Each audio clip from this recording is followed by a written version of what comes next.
உன்னுடைய கட்டுமனைக்கு போனேன் சரியா? பேரும் புகழும் வாங்குவதை போல தொழிலை உனக்கு உயர்த்தி தருவேன், ஜெயித்தும் கொடுப்பேன் என்று பிரதரித்திருக்கிறேன். அதற்காக ஒரு மணியை ஏற்றியும் உடைய வைத்துட்டேன் தெரியுமா?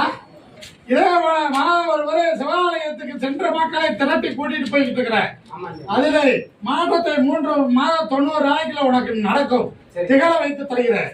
ஒரு மதம் இருக்கிறத 2 வருஷம் அமைத்து தருவேன், ஜெயித்து கொடுப்பேன், கவலைப்பட வேண்டாம். பொருளாதாரத்தை வழி நடத்தி நீ எதிர்பார்த்துக்கிட்டு இருக்கிற. அப்படி கிடைத்தா கருச்சாமிக்கு இடத்தை அமைத்து அதுல நானும் ஒரு ஆளாக இருக்கணும் என்ற ஆசையில இருக்கிறாய். அதே உனக்கு 60 நாள்ல கிடைக்கும், ஜெயித்து தருகிறேன். 15 நாளைக்கு மேல் நண்பர் மூலியமாக அதுல தூது கிடைக்கும், அதை நீ அமைத்துக் கொள்ளலாம். அதை ஜெயித்து தருகிறேன். அதுல வெற்றி சுற்றுவாய்.